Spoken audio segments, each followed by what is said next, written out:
saw you brought your sons here. What does it mean to you to have them here, and what do you hope this means to them?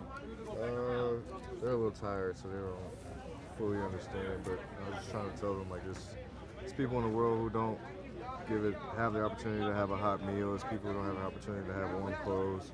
It's people who don't have an opportunity to have a house and a roof over their head. And their life is extremely blessed, and we're going to go help out a lot of people, and that's kind of what my message was to them.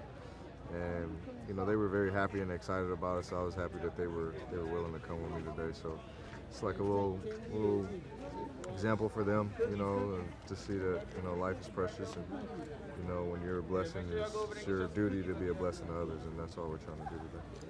And of course, being away from, you've done this every year, but with the pandemic, being away from the community, and now being here again with the people, how does that feel? With your fans, people who are... It's always awesome. We're here every single day with practice. We're right here in the Ward A communities, and one of the most, hurtful communities in D.C., that needs a lot of attention and help, and, we're right here in their backyard, and it's always fun to be able to come out and see their faces and just interact with the people in the community. And for me, this is everything.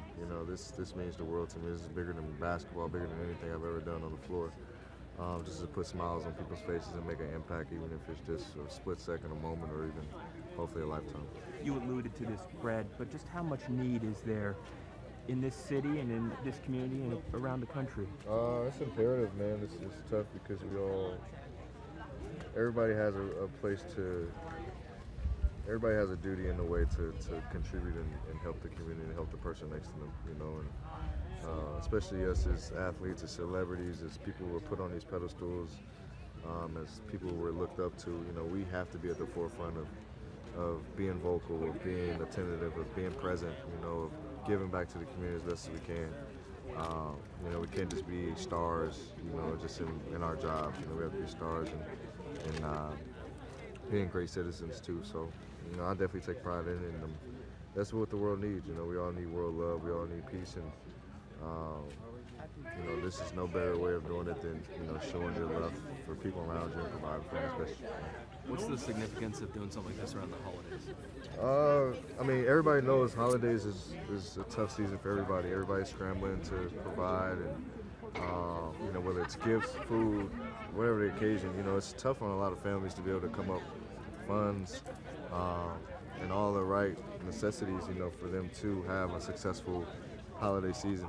So this is always the most important time of the year, to give back, because families, they give their last check, they give, every single thing that they have to be able to provide and make a holiday what it is and make it special. So this just tries to lighten that load a little bit.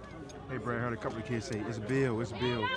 Just for them to see you so close, up and personal, helping them out, and this would be a special moment for them. What does that mean for you, knowing that you made an impact on a young child's life?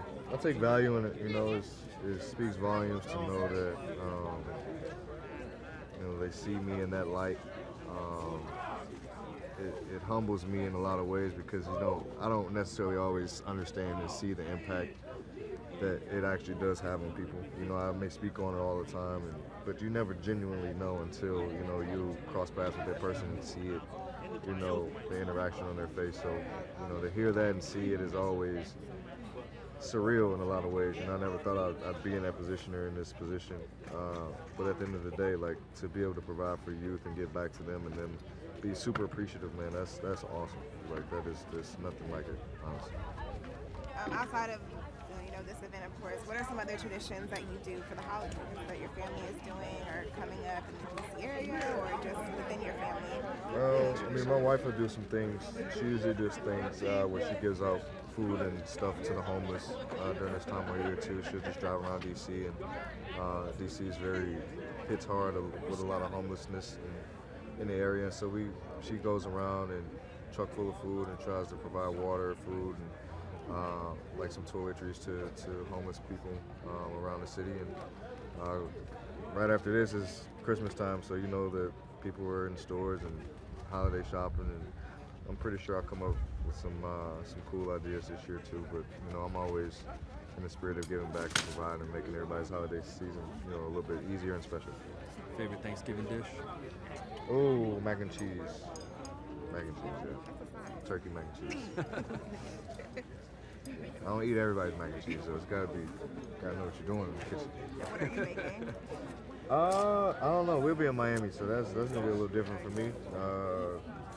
I don't even know if Miami celebrates Thanksgiving. It ain't even cold down there. My bad, John. My bad, man. My bad. Pause. I'm sorry. You've been around long enough to see the team build its headquarters here in this neighborhood, and you see homes building up here. What are your hopes 10 years out, more or for this particular ward in D.C.?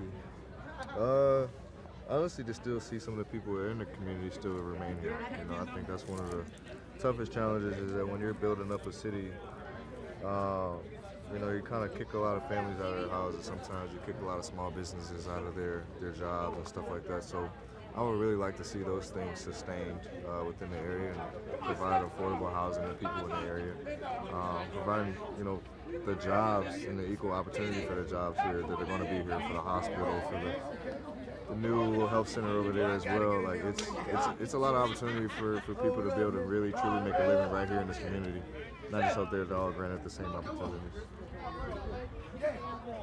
Brad, how do you hope to see this event grow in the next year? I don't know. We always try to do something different. You know, years past we gave away turkeys, frozen turkeys, but just wanted to give away hot meals this year. We're not actually here during Thanksgiving week, so it made it a little tougher for us.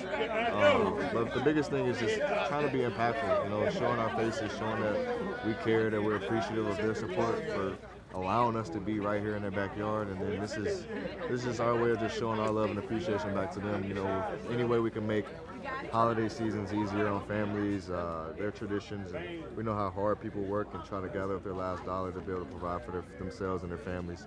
You know, and this is the easiest thing that we can do in the bare minimum. You know, so I'm very happy that we're able to be at the forefront of these things, but hopefully, as you said, you know, we continue to grow it to a way bigger magnitude.